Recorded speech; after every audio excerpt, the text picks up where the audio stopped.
Selamat datang dan selamat bergabung di channel Dongeng Malam. Bagi yang sudah mampir, jangan lupa tinggalkan jejak kalian dengan cara di-like dan komen video ini. Untuk kali ini, Dongeng Malam akan membawakan sebuah cerita dengan judul Sapi Hutan dari Kalimantan. Kita mulai saja ceritanya. Setelah perjalanan panjang melintasi jalanan berdebu yang membelah hutan tropis Kalimantan Barat, keluarga Rendra akhirnya tiba di kampung halaman yang sudah lama tidak mereka kunjungi. Rumah kakek Suman terletak di sebuah desa kecil di Kabupaten Sambas, dikelilingi oleh ladang dan hutan lebat yang masih terjaga keasriannya. Udara segar yang masuk ke dalam mobil, penuh dengan aroma tanah basah dan daun yang lebat, membuat Rendra merasa sedikit nostalgik. Namun, ada perasaan tak nyaman yang tiba-tiba menghantui dirinya begitu mobil itu berhenti di depan gerbang rumah. "Selamat datang di rumah kakek," ujar Dewi, sambil tersenyum memandang anak-anaknya yang tampak excited. Rani, anak perempuan mereka yang berusia 12 tahun, tidak bisa menahan diri untuk melompat keluar dari mobil. Wajahnya cerah dan penuh semangat, seolah-olah dia baru saja tiba di taman hiburan. "Ini pasti seru. Aku bisa jelajahi hutan kan ya?" katanya sambil melompat-lompat kegirangan. Ardi, yang berusia 10 tahun, ikut turun dengan senyum lebar, diikuti oleh dua teman mereka, Dimas dan beberapa teman lainnya. Semua tampak senang, kecuali Rendra dan Dewi, yang saling bertukar pandang dengan ekspresi sedikit cemas. "Ini kampung lama kita sayang," kata Dewi dengan lembut, sambil berusaha menyembunyikan rasa cemasnya. Rendra, tempat ini punya banyak terbiasa dengan kehidupan kota Jakarta yang sibuk dan cepat, merasa sedikit asing dengan kesunyian yang begitu terasa di sini. Rumah kakek Suman terlihat tua, dengan cat yang mulai pudar dan halaman yang dikelilingi tanaman liar. Namun, meskipun kesan pertama agak suram, bau khas tanah dan suara burung yang riuh mengingatkan Rendra pada masa kecilnya yang penuh kenangan manis. Kakek Suman, yang sudah tua dan renta, menyambut mereka di depan rumah. Tubuhnya yang kurus tampak semakin rapuh, namun matanya masih memancarkan ketegasan yang membuat siapapun merasa hormat. "Ayo, kalian masuk. Rumah ini sudah lama sepi." Tiba-tiba ramai begini, membuat kakek merasa muda kembali, ujar kakek Suman dengan suara beratnya yang khas. Setelah salaman dan cium tangan, mereka masuk ke dalam rumah, di mana suasana terasa lebih hangat. Rumah itu penuh dengan barang-barang lama, foto-foto keluarga, dan perabotan kayu yang sudah berusia puluhan tahun. Rani dan Ardi segera berlarian ke halaman belakang, tertarik dengan kebun yang penuh dengan pohon durian, rambutan, dan jambu air. Mereka juga melihat beberapa ekor ayam yang berkeliaran di sekitar kandang, serta kandang sapi yang terletak di ujung halaman. "Jangan jauh-jauh ya," seru Dewi dari dalam rumah. "Jangan bermain terlalu malam. Kampung ini berbeda dengan Jakarta." Rendra ikut menambahkan, "Kalian tahu kan, jangan pernah keluar malam-malam. Ini bukan tempat yang bisa kalian anggap sepele." Namun, seperti yang sudah mereka duga, anak-anak tetap tak bisa menahan rasa ingin tahu mereka. Rani, yang selalu penasaran dengan cerita-cerita yang pernah didengarnya dari teman-temannya di sekolah, mulai bertanya kepada kakek Suman tentang apa yang terjadi di sekitar kampung ini. "Kakek, dulu waktu kecil ayah cerita tentang hantu sapi kan?" tanya Rani sambil duduk di dekat kakeknya. Namun senyum itu terlihat sedikit terpaksa. "Ah, itu hanya cerita lama. Jangan terlalu dipikirkan, nak. Kadang orang-orang di sini suka membuat cerita untuk menakut-nakuti anak-anak agar tidak keluar malam." Tapi Rani tampaknya tidak puas. "Tapi, kenapa kamu tidak suka kalau kita bermain malam-malam, kek? Apa yang sebenarnya terjadi di hutan itu?" Rendra, yang mendengar percakapan itu, segera berdiri dan mendekat. "Sudah, cukup. Jangan dengerin cerita-cerita aneh itu. Kampung ini memang tenang, tapi itu bukan alasan untuk bermain sembarangan." Suaranya terdengar lebih tegas, dan Rani akhirnya mengangguk, meskipun masih terlihat penasaran. Anak-anak akhirnya memutuskan untuk bermain di sekitar rumah saja, tetapi tidak bisa menahan rasa ingin tahu mereka tentang hutan di seberang kebun. Mereka mengatur rencana untuk menjelajahi tempat itu pada malam hari, setelah orang tua mereka tertidur. Dimas, yang merupakan teman sekelas Ardi, mengajak Ardi untuk bergabung. "Ayolah, kita lihat apa yang ada di hutan itu." "Kakek cuma bercanda kan?" kata Dimas dengan penuh percaya diri. Ardi, yang sedikit ragu, akhirnya setuju. "Tapi, kata ayah dan ibu kita harus hati-hati. Kakek juga bilang jangan pergi terlalu malam." Namun, dengan sedikit bujukan dari teman-temannya, akhirnya Ardi dan Rani memutuskan untuk mengikuti rencana tersebut. Mereka merasa tertantang untuk membuktikan bahwa cerita tentang hantu sapi itu hanyalah dongeng belaka. Suasana semakin sunyi. hanya terdengar suara jangkrik dan angin yang berdesir di antara pepohonan. Keluarga Rendra sudah masuk rumah untuk beristirahat, tetapi anak-anak itu sudah siap dengan rencana mereka. Dengan diam-diam, mereka keluar dari rumah dan berjalan perlahan menuju hutan yang terletak tak jauh dari kebun belakang rumah. Di sana, di balik gelapnya malam, mereka mulai merasakan ketegangan yang tak terungkapkan. Rani melangkah dengan penuh rasa penasaran, sementara Ardi dan Dimas mengikuti dengan langkah hati-hati. Namun, entah mengapa, hutan itu terasa berbeda malam itu. Ada rasa seperti sedang diperhatikan, meskipun mereka tidak bisa melihat apapun. Mereka melangkah semakin dalam ke dalam kegelapan, jauh dari rumah dan jauh dari orang tua mereka, tanpa sadar mereka sudah melanggar larangan yang sudah jelas diberikan. Saat itulah, suara langkah berat yang tidak mereka kenali mulai terdengar di belakang mereka. Sesuatu, atau seseorang, sedang mengintai. Hanya suara angin yang berdesir di sela-sela pepohonan dan suara jangkrik yang terdengar dari kejauhan. Langit malam itu gelap, tanpa ada bintang yang terlihat. Seakan malam itu menelan semua cahaya, hanya penerangan dari senter kecil yang dibawa Rani yang memberi sedikit terang. Mereka berjalan lebih dalam ke dalam hutan, jauh dari rumah kakek. "Rani, apa benar cerita itu?" Ardi bertanya dengan suara yang sedikit bergetar. Wajahnya tampak cemas, namun ia berusaha terlihat berani di hadapan teman-temannya. "Aku mulai merasa aneh di sini." Rani mengangguk, matanya berbinar. "Ini pasti hanya cerita orang tua. Pasti ada penjelasannya. Ayo, kita cari tahu sendiri." Namun, meskipun Rani terdengar penuh semangat, ada sesuatu di hatinya yang membuatnya juga merasa cemas. Cerita tentang Bute, sapi hantu yang sering mengganggu penduduk setempat, terus berputar dalam pikirannya. Konon, Bute bukanlah sapi biasa. Ia adalah makhluk gaib dengan tubuh raksasa, mata merah menyala, dan taring tajam yang bisa mempengaruhi orang yang melihatnya. Banyak yang mengatakan bahwa Bute suka muncul saat matahari terbenam, terutama di sekitar ladang, hutan, dan kebun rakyat. Menurut cerita yang didengar Rani dari beberapa warga, Bute sering membawa orang hilang, terutama anak-anak yang berani melanggar larangan. Dimas, yang berjalan di belakang, tampak lebih pendiam daripada biasanya. Sejak mereka mulai memasuki hutan, ia sudah merasakan ada yang aneh. Suasana terasa semakin mencekam, dan langkahnya semakin berat. Namun, ia tidak mengatakan apa-apa, hanya mengikuti teman-temannya. Tidak jauh di depan, Rani dan Ardi terus berjalan sambil berbicara keras-keras, berusaha mengusir rasa takut yang menghinggapi mereka. "Kenapa kita tidak kembali saja, Rani? Aku benar-benar tidak suka suasana di sini." Dimas akhirnya berbicara dengan suara pelan, sedikit lagi cemas. Rani menjawab dengan nada menggoda, meskipun matanya tidak bisa menyembunyikan kegelisahan. "Kita hanya ingin melihat lebih dekat. Pasti tidak ada apa-apa." Tapi, entah mengapa, semakin mereka berjalan, semakin tebal hutan di sekitar mereka. Pepohonan besar seakan menyelimuti jalan mereka, membuat mereka merasa seperti berada di dalam lorong gelap yang tak berujung. Angin yang semula berhembus lembut, kini berbalik menjadi angin dingin yang menusuk kulit. Mereka berhenti sejenak untuk mengatur napas. "Tunggu, aku rasa kita sudah terlalu jauh," Ardi berkata dengan suara serak, seolah merasakan sesuatu yang salah. Tapi saat itulah, suara langkah berat mulai terdengar di kejauhan, semakin lama semakin dekat. Suara itu tidak seperti suara binatang biasa, lebih berat, lebih mengerikan. Rani menoleh, mencari sumber suara itu, tetapi tidak ada apa-apa di belakang mereka. "Rani, kita harus kembali," seru Dimas dengan suara panik. Wajahnya pucat dan matanya tampak seperti sudah kehilangan arah. Namun, sebelum mereka sempat melangkah mundur, suara itu tiba-tiba berhenti. Semua terdiam, hanya terdengar napas mereka yang berat. Lalu, suara langkah itu terdengar lagi, tapi kali ini, jauh lebih keras dan lebih cepat. Tanpa ada peringatan, Dimas tiba-tiba berlari tanpa arah, mengabaikan teriakan teman-temannya yang memanggilnya untuk berhenti. "Dimas, jangan!" teriak Ardi. Namun, Dimas sudah menghilang ke dalam kegelapan, meninggalkan mereka berdua dalam kebingungannya. Rani dan Ardi hanya bisa saling pandang dengan ketakutan. Mereka berlari mengejar Dimas, tetapi suara langkah itu semakin menghilang, dan di antara pohon-pohon yang tinggi, mereka hanya melihat kegelapan yang semakin menelan mereka. "Di mana Dimas?" tanya Rani, wajahnya cemas.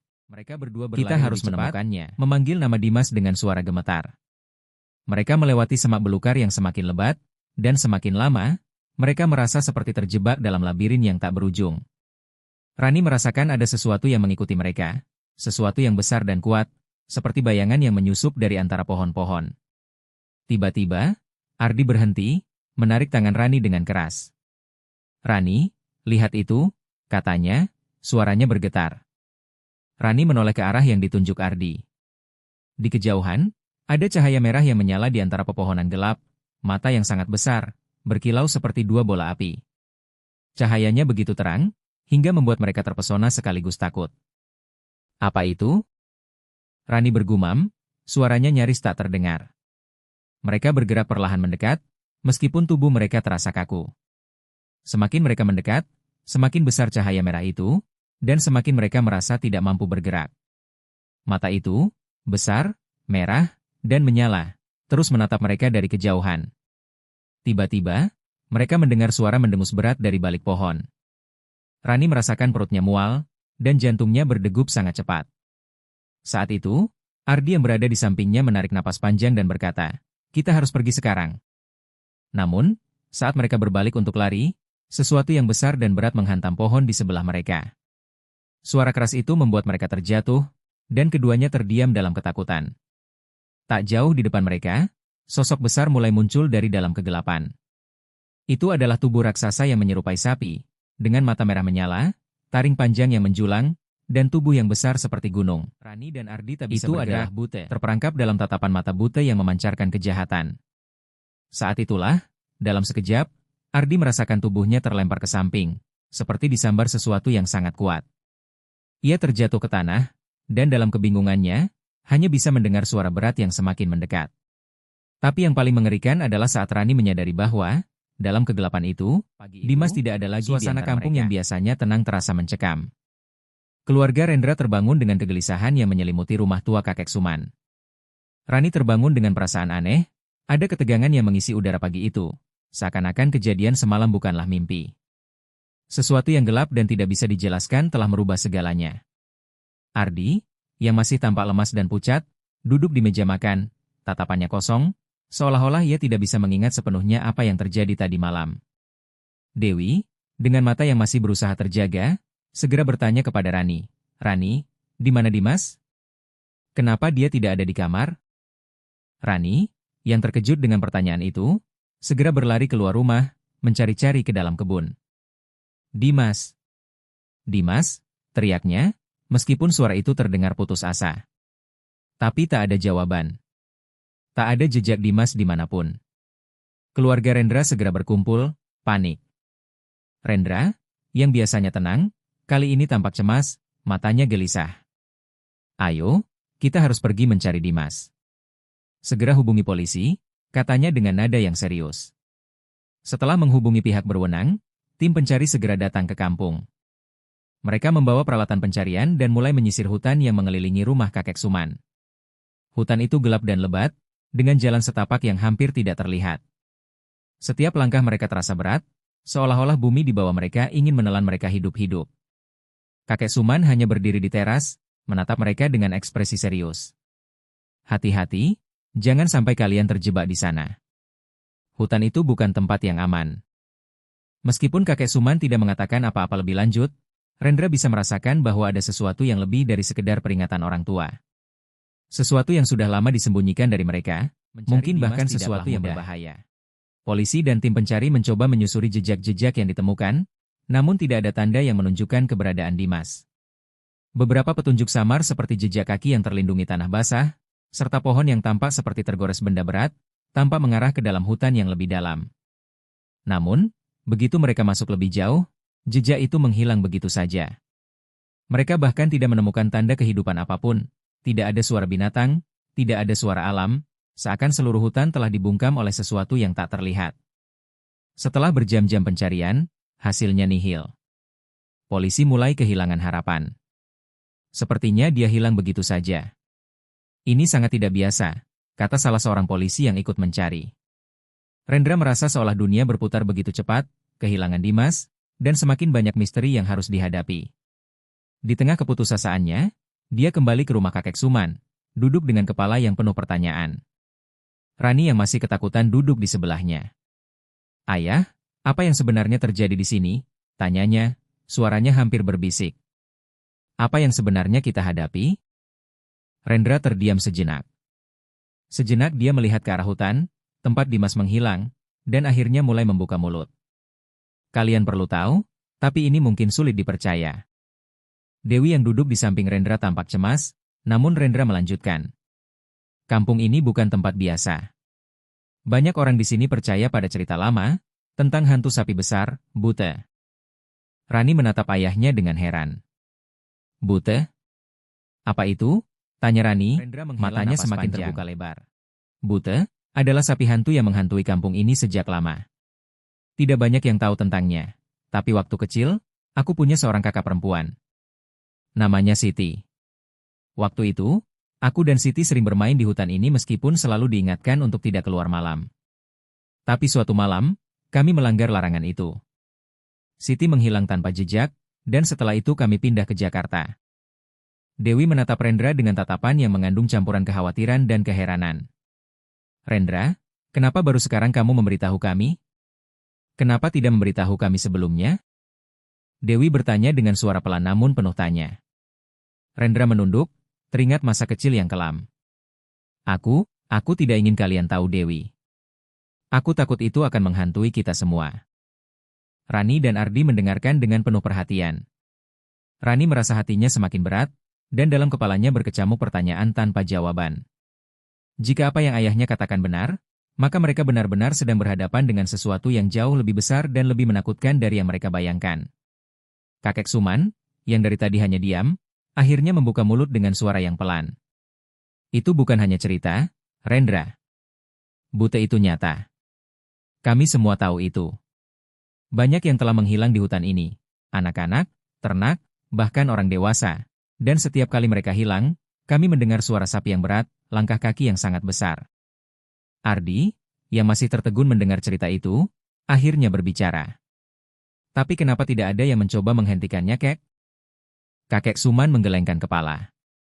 Tidak ada yang bisa menghentikannya. Buta adalah makhluk yang datang dari kegelapan. Setiap orang yang melihat matanya, akan terpesona dan kehilangan arah. Mereka akan terjebak dalam ilusi dan akhirnya menekan dadanya. Jadi Dimas dia. Suara Rani tercekat. Dimas tidak akan kembali?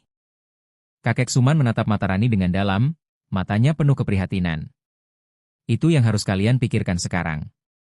Jangan pernah pergi jauh dari rumah malam ini. Bute tidak akan berhenti mencari mangsa. Malam itu, keluarga Rendra merasakan ketegangan yang semakin meningkat. Mereka merasa semakin terperangkap di dalam sebuah cerita yang tidak mereka pilih. Sebuah takdir yang sudah dituliskan di tanah kelahiran Rendra. Namun, di dalam hati mereka, ada satu harapan kecil, bahwa Dimas masih bisa ditemukan, meski dunia sepertinya semakin gelap dan berat bagi keluarga Rendra. Meskipun mereka semua duduk di dalam rumah yang penuh kenangan, rasa takut dan kecemasan menguar di udara. Kakek Suman yang biasanya tenang, kini terlihat lebih tua dari biasanya. Wajahnya tampak semakin cemas dan serius, seolah-olah kembali mengingat masa lalu yang kelam. Rendra duduk di dekat kakeknya, matanya tertunduk, seakan berat untuk melanjutkan pembicaraan ini. Namun, kakek Suman memandang Rendra dengan pandangan penuh pengertian, seakan tahu bahwa saat itu adalah saat yang tepat untuk mengungkapkan rahasia yang sudah lama terkubur. Ayah, kenapa kita tidak pernah diberitahu tentang semua ini? Rendra akhirnya bertanya, suaranya berat, penuh kebingungan. Kenapa kita harus meninggalkan kampung ini begitu saja? Apa yang sebenarnya terjadi di sini, Kek? Kakek Suman menarik napas dalam, lalu menatap jauh keluar jendela, seolah-olah mencari kata-kata yang tepat. Bute bukan hanya cerita rakyat Ren, kata kakek dengan suara serak. Itu adalah kenyataan yang harus kita hadapi, tetapi kami tidak ingin kalian tahu hal ini.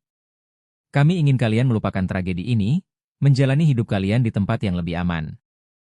Kakek kemudian berdiri pelan-pelan, menuntun Rendra keluar rumah menuju kebun belakang. Rani dan Ardi mengikutinya. Meskipun mereka sudah mendengar sebagian cerita, namun mereka merasa ada sesuatu yang sangat penting yang perlu dijelaskan lebih jauh. Mereka berempat akhirnya berhenti di dekat sebuah pohon besar di ujung kebun. Pohon itu tampak sangat tua, dengan akar-akarnya yang besar menjalar ke tanah, seolah menahan rahasia yang terkubur di bawahnya. Ini adalah tempat terakhir kali aku dan Siti bermain, ujar kakek Suman, menunjuk ke tanah di sekitar pohon besar tersebut. Siti sangat suka bermain di sini. Kami sering ke hutan ini meskipun sudah diperingatkan oleh orang tua untuk tidak bermain terlalu malam. Dan matanya mulai berkaca-kaca. Siti, kakakku, dia menghilang di sini, suaranya hampir tidak terdengar. Kakek Suman mengangguk pelan. Ya. Malam itu, kami semua mendengar suara sapi yang aneh, sangat berat, seakan mengguncang tanah. Awalnya, kami pikir itu hanya suara biasa, tapi semakin malam, semakin kuat. Kami semua tahu, itu adalah Buta. Tapi kami tidak tahu apa yang harus kami lakukan. Waktu itu, aku dan Siti keluar terlalu larut, dan kami tidak kembali sebelum matahari terbenam. Aku ingat, Siti terlihat sangat takut saat mendengar suara itu, tapi kami tetap berjalan. Dan itulah kesalahan kami. Kami melanggar larangan. Rendra menggigit bibirnya, rasa bersalah menyelimuti dirinya. Aku tidak tahu ini semua, Kek. Aku tidak tahu apa yang sebenarnya terjadi pada Siti. Kakek Suman melanjutkan, Buta datang ketika malam sudah begitu gelap. Siti dan kamu sudah terlalu jauh di dalam hutan, dan suara langkah itu semakin dekat. Aku memanggil-manggil nama Muren, tapi tidak ada jawaban. Aku tahu sesuatu yang buruk telah terjadi. Saat akhirnya aku dan orang-orang lain tiba di tempat itu, Siti sudah hilang. Tidak ada jejaknya. Bahkan, tidak ada suara, hanya suara langkah besar yang semakin menjauh. Rani dan Ardi mendengarkan dengan seksama. Rani merasakan sesuatu yang sangat kuat di dadanya. Mereka tidak hanya berbicara tentang hantu atau cerita menakutkan, tetapi tentang sesuatu yang benar-benar merenggut kehidupan seseorang. Lalu kenapa kita pergi ke Jakarta? Tanya Rani, yang semakin ingin tahu. Karena tidak ada yang bisa menjelaskan apa yang terjadi pada Siti, jawab kakek Suman. Kami tidak punya jawaban.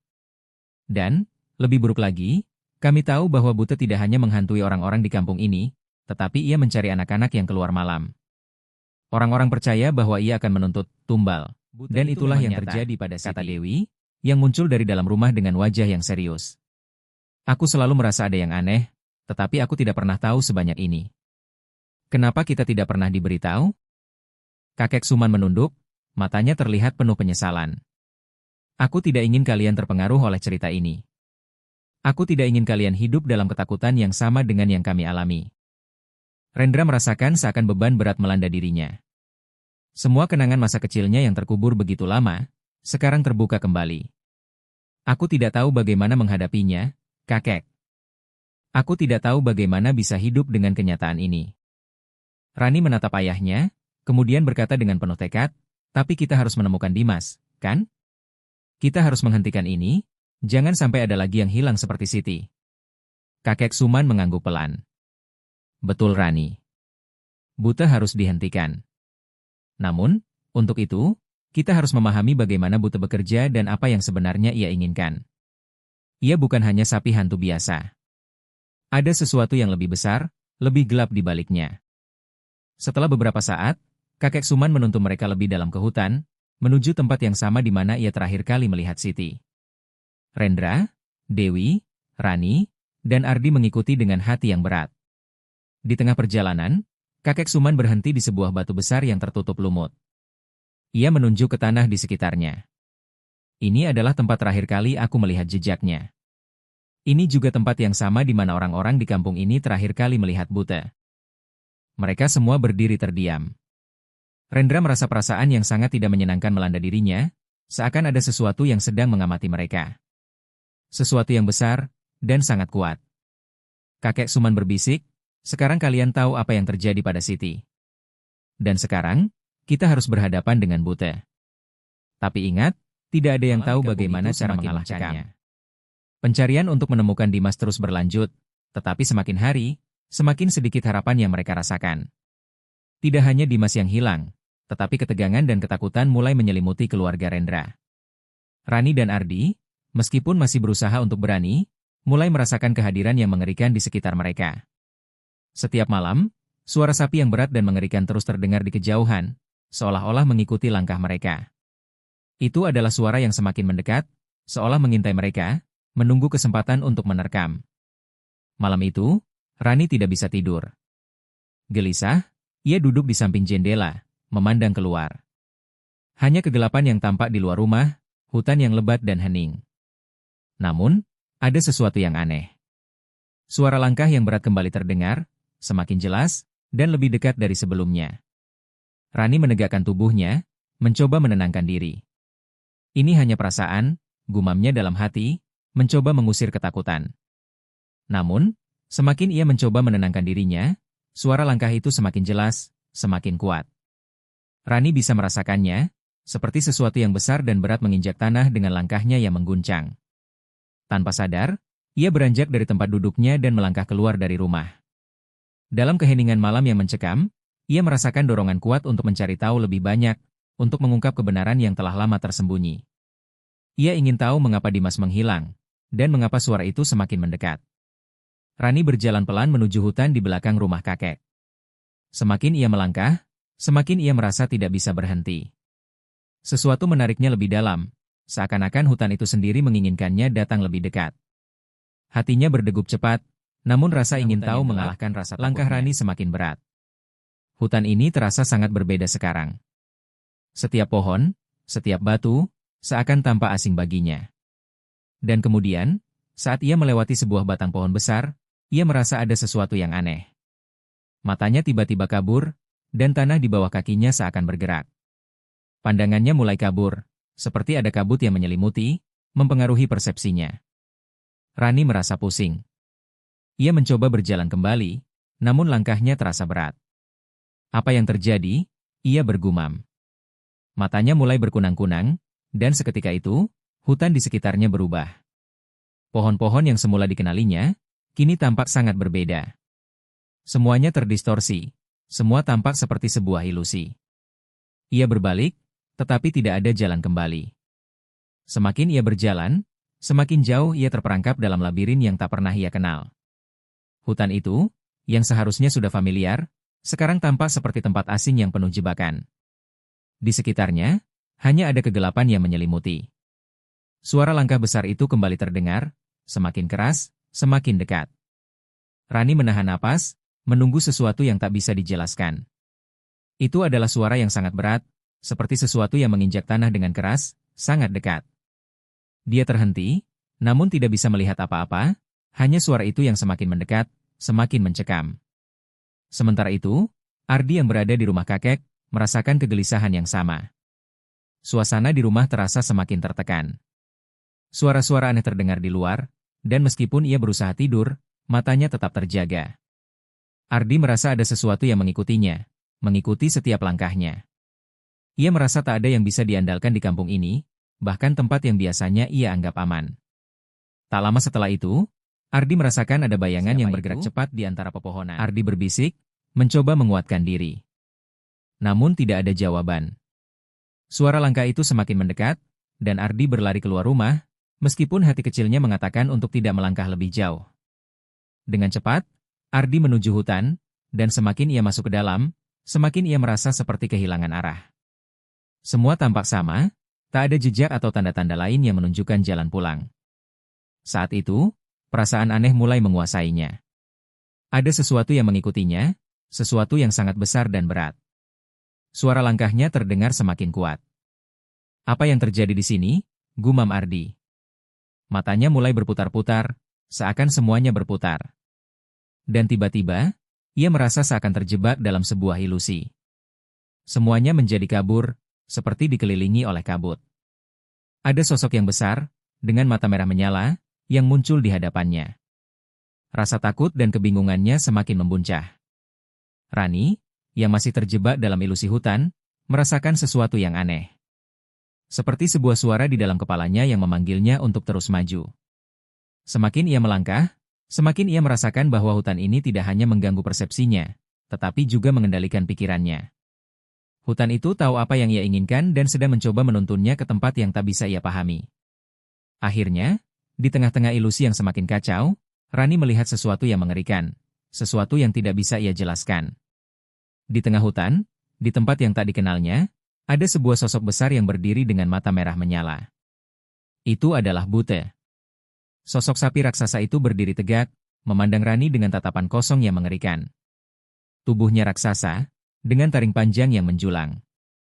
"Dimas," teriak Rani, suaranya terputus-putus. Ia merasa seperti tubuhnya terkunci, yang lebih mengerikan adalah saat ia melihat sosok lain di dekat Bute, Itu adalah Dimas. Namun, Dimas tampak sangat berbeda. Wajahnya kosong, matanya kosong tanpa ekspresi, seolah-olah jiwanya sudah tidak ada lagi. Rani terperangkap dalam tatapan buta yang mempesona. Ia merasakan tubuhnya terhanyut dalam kegelapan yang tak bisa dijelaskan. Ilusi itu semakin kuat, seakan ia telah masuk ke dalam dunia yang jauh lebih gelap dan mengerikan dari yang pernah seperti mimpi buruk yang tak berujung. Keluarga Rendra kini terperangkap dalam sebuah takdir yang tak mereka pilih. Pencarian untuk menemukan Dimas berlanjut, tetapi harapan semakin menipis.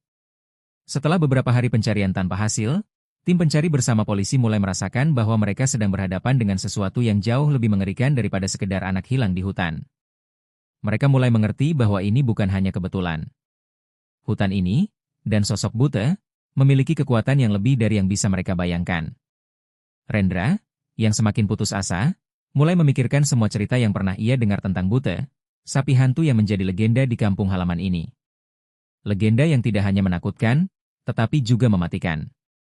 Dewi, yang sudah mulai cemas dan kelelahan, memutuskan untuk berdiam di rumah kakek Suman. Rani dan Ardi masih belum kembali dari hutan, dan ketegangan semakin meningkat. Sementara itu, Rendra memutuskan untuk berbicara lebih lanjut dengan beberapa orang tua di kampung, yang mungkin tahu lebih banyak tentang buta dan asal-usul hantu sapi ini. Kakek Suman, yang sudah lebih dulu tahu tentang keanehan di hutan, akhirnya membuka mulut. Buta bukanlah hanya hantu biasa, kata kakek Suman pelan, seakan menimbang kata-katanya. Ia adalah makhluk gaib yang sudah ada sejak lama di kampung ini. Konon, ia bukan hanya penjelmaan dari makhluk astral, tetapi juga penjaga hutan yang sangat kuat. Yang paling mengerikan, buta hanya akan menyerang mereka yang melanggar larangan, terutama anak-anak yang bermain terlalu malam. Rendra mendengarkan dengan seksama. Tapi kenapa anak-anak? Apa yang ia inginkan dari mereka? Tanya Rendra, mencoba memahami lebih dalam. Itu adalah bagian yang sulit dimengerti Ren. Beberapa orang percaya bahwa buta bukan hanya hantu, tetapi juga roh penjaga yang terikat pada hutan ini. Ada yang mengatakan ia terlahir dari kekuatan gelap yang dulunya digunakan oleh nenek moyang kita untuk melindungi tanah ini. Namun, setelah waktu berlalu, kekuatan itu mulai mengarah pada hal-hal yang lebih gelap. Ia menginginkan tumbal dari mereka yang berani mengganggu ketenangan hutan ini. Rendra terdiam. Jadi ini bukan hanya tentang Dimas, ini tentang semua orang yang melanggar aturannya? Kakek Suman mengangguk. Betul. Dan semakin lama, semakin banyak yang hilang tanpa jejak. Hanya ada satu cara untuk menghindarinya, jangan pernah keluar setelah matahari terbenam. Rendra merasakan kecemasan yang semakin mendalam. Tapi kami sudah terlambat. Dimas, Rani, dan Ardi, mereka terjebak di dalamnya. Beberapa jam setelah percakapan itu, tim pencari kembali ke hutan. Mereka tidak tahu harus mencari apa lagi, tetapi mereka merasa ada sesuatu yang penting yang harus ditemukan. Rendra dan Dewi ikut serta, meskipun dengan perasaan cemas yang tidak terungkapkan. Mereka berjalan menyusuri jalur yang telah mereka susuri sebelumnya, namun kali ini mereka tahu bahwa hutan itu penuh dengan jebakan yang tak kasat mata, jebakan ilusi yang bisa membawa siapapun terperangkap di dalamnya. Ketika malam mulai turun, suara aneh kembali terdengar di sekitar mereka. Suara berat, seperti langkah kaki yang sangat besar. Tetapi kali ini, suara itu tidak hanya terdengar dari satu arah. Seperti ada beberapa suara langkah yang datang dari berbagai penjuru. Ada sesuatu yang salah, bisik Rendra kepada Dewi, yang berdiri di sampingnya. Suara itu semakin banyak. Seperti ada yang mengikuti kita. Tiba-tiba, mereka mendengar suara teriakan yang jauh, suara yang samar namun penuh ketakutan. Rani, itu adalah Rendra, suara Rani. Berlari ke arah suara itu. Tim pencari segera mengikuti, tetapi semakin mereka mendekat, semakin suara itu menghilang. Rendra dan Dewi semakin panik, dan kegelapan malam yang semakin pekat hanya menambah ketakutan mereka. Mereka merasa seperti ada yang menghalangi mereka, seolah-olah jalan mereka menuju Rani dan Ardi semakin terhalang oleh sesuatu yang lebih gelap. Tiba-tiba, mereka menemukan jejak yang tak biasa, jejak berlendir yang mengarah ke dalam hutan lebih dalam.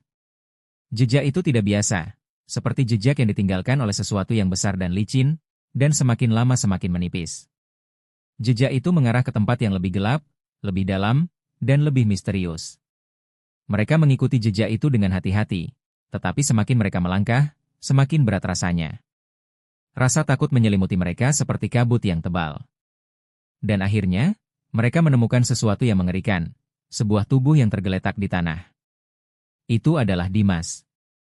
Namun, tubuhnya tidak bergerak, dan wajahnya terlihat kosong, tanpa ekspresi. Tubuhnya berlendir, seperti tubuh yang terinfeksi oleh sesuatu yang gelap. Rendra langsung berlari ke sisi Dimas, berusaha memeriksa denyut nadi, tetapi tidak ada yang bisa ia lakukan. Dimas! Dimas! Teriak Rendra, mencoba membangunkan tubuh itu. Tetapi tidak ada jawaban.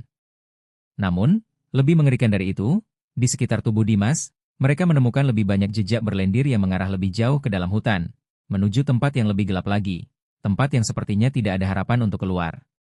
Ini tidak benar, ini tidak bisa terjadi. Dewi berteriak, wajahnya penuh dengan ekspresi hampa. Kita tidak akan bisa keluar dari sini dengan mudah, Dewi, katanya dengan suara pelan, penuh penyesalan. Buta, dia sudah menguasai seluruh tempat ini. Kita semua terjebak. Rendra tahu bahwa kini mereka sudah berada di ujung tanduk. Mereka bukan hanya berhadapan dengan makhluk gaib yang mengerikan, tetapi dengan takdir yang sudah lama tertulis di tanah kelahirannya. Buta tidak akan membiarkan mereka pergi. Dan mungkin, tak ada satupun dari mereka yang akan kembali hidup-hidup. Namun, Rendra tahu satu hal pasti, apapun yang terjadi, mereka harus bertahan. Untuk Rani, Ardi, dan Dimas. Untuk melawan Buta, mereka harus menemukan cara untuk memecahkan misteri yang telah menjerat kampung ini selama malam terakhir pencarian mereka. Rendra dan Dewi masih berada di kampung halaman, meskipun rasa takut dan kepedihan terus membayangi mereka. Hanya ada satu yang tersisa, Ardi.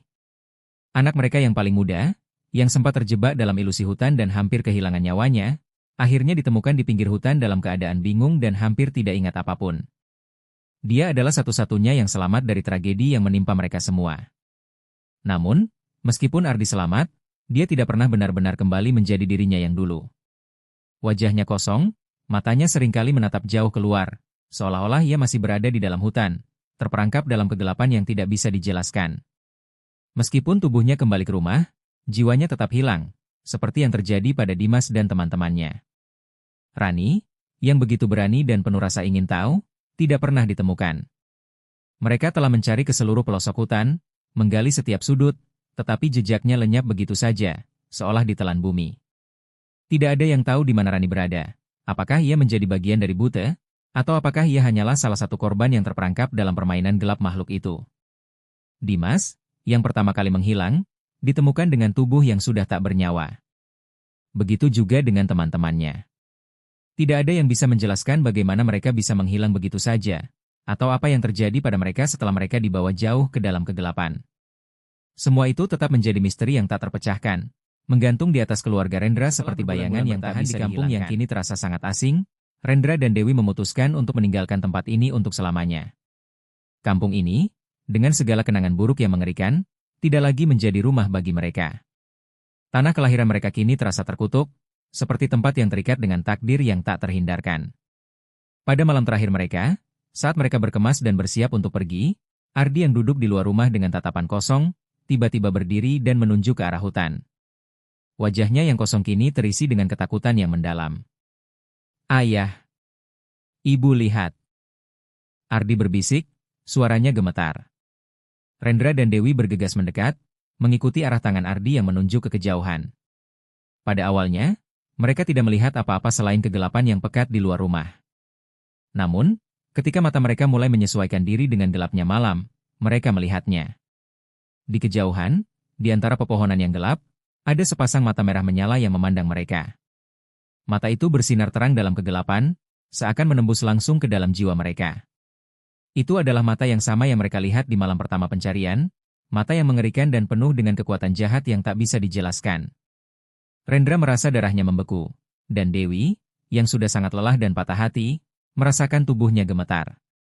Itu adalah mata Buta, sapi hantu yang selama ini menghantui mereka. Makhluk itu masih ada, masih mengawasi mereka, masih menunggu saat yang tepat untuk menyerang. Rendra menggenggam tangan Dewi, merasakan ketakutan yang sama, tetapi kali ini dia tahu satu hal pasti, mereka tidak bisa tinggal di sini lagi. Buta belum selesai dengan mereka, dan mungkin tak akan pernah selesai. Mereka telah merasakan cukup banyak penderitaan, dan kini, mereka tahu bahwa tak ada tempat yang aman bagi mereka. Rendra dan Dewi memutuskan untuk pergi. Mereka membawa Ardi, yang masih tak mengerti sepenuhnya apa yang terjadi, dan meninggalkan rumah tua kakek Suman. Meskipun mereka tidak tahu apa yang akan terjadi pada mereka setelah mereka meninggalkan tempat itu, satu hal yang pasti, mereka tidak akan pernah kembali. Kampung ini, dengan segala rahasia gelapnya, akan selalu berada dalam ingatan mereka. Sebuah tempat yang penuh dengan kenangan buruk, yang tidak pernah bisa dilupakan. Meskipun mereka pergi, rasa takut yang ditinggalkan oleh Buta tetap membayangi mereka, seperti bayangan yang tak bisa dihindari. Dan mata merah itu, yang selalu mengawasi, akan terus menghantui mereka, di setiap langkah yang mereka ambil, di setiap tempat yang mereka tuju. Misteri Buta belum berakhir. Ia akan selalu ada, menunggu di tempat gelap, menunggu untuk mengingatkan mereka yang berani melanggar larangan, bahwa tidak ada tempat yang aman dari kemarahannya. Dan mungkin, pada suatu hari, seseorang lain akan kembali ke hutan itu, dan Buta akan menunggu untuk mengambilnya, seperti yang telah dilakukannya pada Dimas, Rani, dan teman-teman mereka.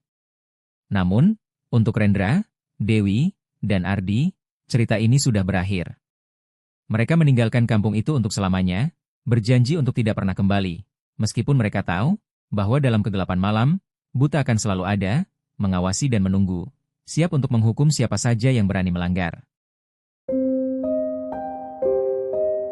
Terima kasih sudah mengikuti cerita sampai akhir. Untuk cerita dengan judul Sapi Hutan dari Kalimantan berakhir di sini. Akan banyak lagi cerita-cerita menarik yang akan dibawakan Dongeng Malam. Jadi silahkan di-subscribe channel ini agar tidak tertinggal cerita-cerita menarik dari video berikutnya. Dan jika kalian suka dengan cerita-cerita seperti ini, silahkan di-share video ini agar channel ini bisa lebih berkembang lagi.